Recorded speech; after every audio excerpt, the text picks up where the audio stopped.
1840 সালে অ্যান্টার্কটিকার বরফে ঘেরা ড্রেক চ্যানেল পাড়ি দিচ্ছিল তিমি শিকারী জাহাজ হোপ।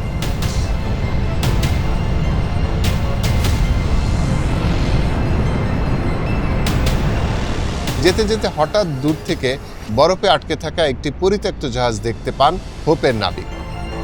কয়েকজন ক্রুকে সাথে নিয়ে তিনি এগিয়ে যান এবং দেখলেন জেনি নামের একটি জাহাজ আটকে আছে। জাহাজের কেবিনে পা দিতেই চমকে উঠলেন নাবিক। চেয়ারে বসে আছে একটি লাশ। ঠান্ডায় জমে যাওয়া লাশটির সামনে পড়েছিল লগবুক। লগবুকে লেখা 4 মে 1823। 71 দিন ধরে কোনো খাবার নেই, আমি একমাত্র বেঁচে আছি। লগবুক থেকে আরও জানা যায় জাহাজটি 1822 সালের নভেম্বরে বরফের ফাঁদে আটকা পড়ে। অনেক চেষ্টা করেও বরফের পাহাড় ভাঙা যায়নি, আর এজন্যই ঠান্ডায় জমে মারা যায় জাহাজের সব আরোহী।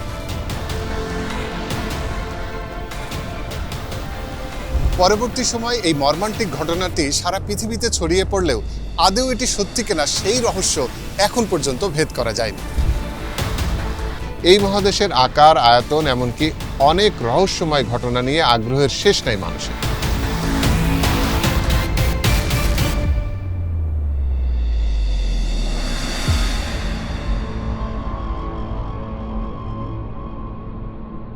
আমরা সাধারণত অ্যান্টার্কটিকাকে মানচিত্রের তলানিতে ছড়িয়ে থাকা বিশৃঙ্খল আকৃতির একটি মহাদেশ হিসাবেই দেখি।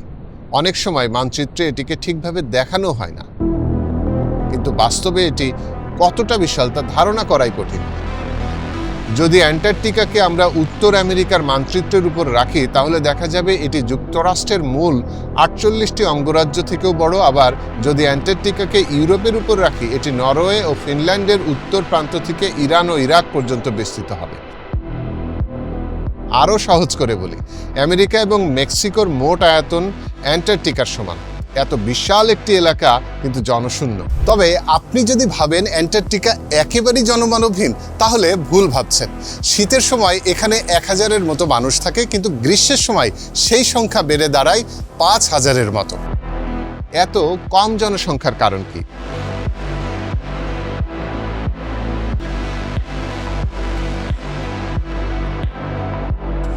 শীতল তাপমাত্রা তো একটি কারণ বটেই, কারণ শীতে অন্ধকারে ঢাকা থাকে পুরো মহাদেশ এবং তাপমাত্রা -34°C নিচে নেমে যায়, যা জীবনযাত্রাকে অনেক কঠিনতর করে তোলে। তবে শুধু প্রতিকূল আবহাওয়াই নয়, অ্যান্টার্কটিকার জনসংখ্যা কম থাকার আরেকটি কারণ হলো এর ভৌগোলিক অবস্থান এবং বিপজ্জনক যোগাযোগ ব্যবস্থা।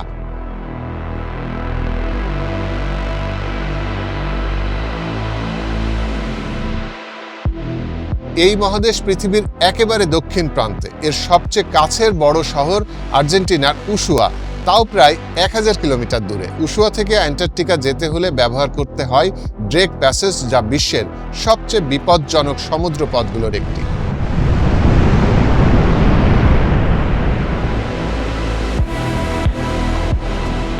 উত্তাল আর উঁচু ঢেউয়ের সাথে তীব্র ঠান্ডা মোকাবেলা করে এই প্যাসেজ পাড়ি দেওয়া নাবিকদের জন্য বড় চ্যালেঞ্জ।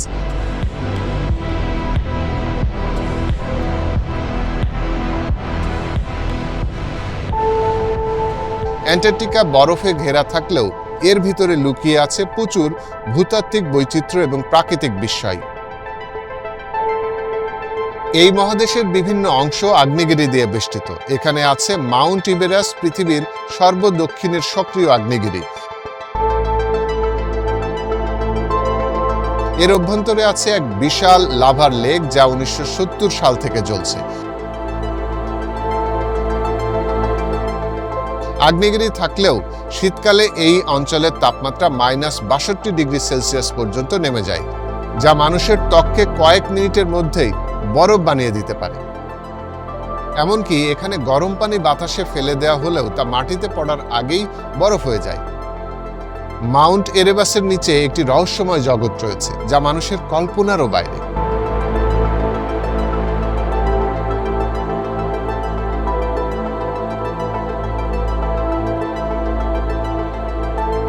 আগ্নেয়গিরির তাপ বরফের নিচে কয়েক দশক ধরে সুড়ঙ্গ তৈরি করেছে।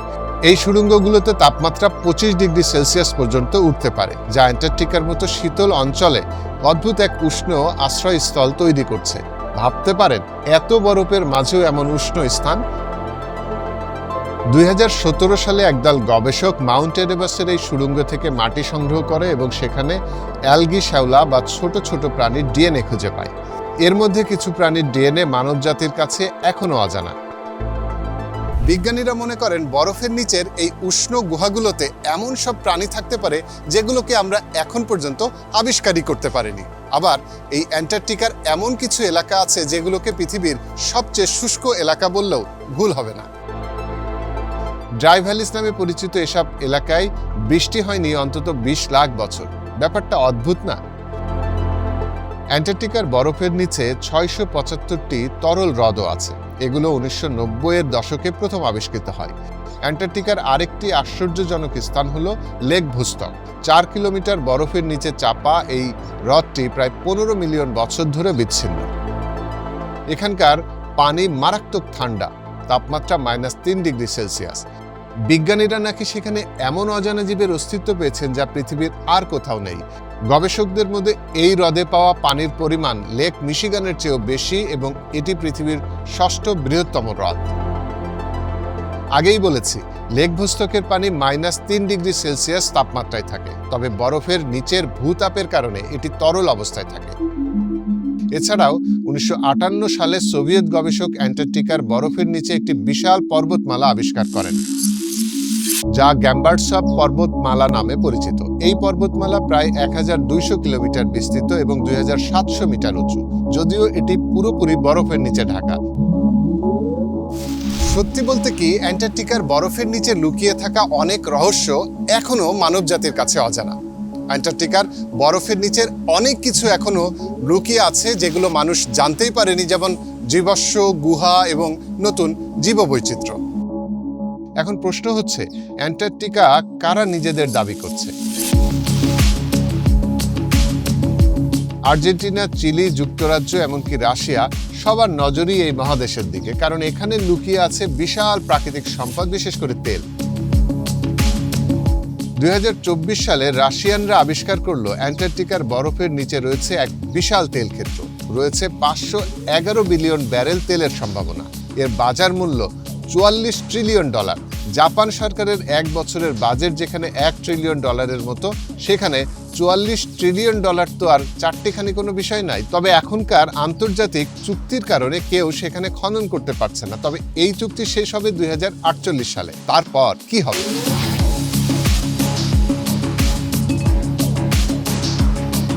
আসলে অ্যান্টার্কটিকার প্রকৃতি, ভৌগোলিক বৈচিত্র্য এবং অজানা জীববৈচিত্র্য মানুষের জ্ঞানের সীমাকে প্রতিনিয়ত চ্যালেঞ্জ করছে। আর তেলের মতো বিশাল সম্পদ লুকিয়ে থাকার কারণে অদূর ভবিষ্যতে এই মহাদেশ বিশ্ব রাজনীতির কেন্দ্রে চলে আসতে পারে। আমরা কি সত্যি প্রস্তুত এই মহাদেশের স্বতন্ত্র পরিচয় আর পরিবেশ ঠিক রেখে এর রহস্য উন্মোচনের জন্য, নাকি প্রাকৃতিক সম্পদের লোভে বিশ্ব এটিকে ধ্বংস করবে? এসব প্রশ্নের উত্তর সময় বলে দেবে। অ্যান্টার্কটিকার অজানা রহস্য উন্মোচনে মানুষ কতদূর যেতে পারে সেটাই এখন দেখার অপেক্ষা। ধন্যবাদ সবাইকে।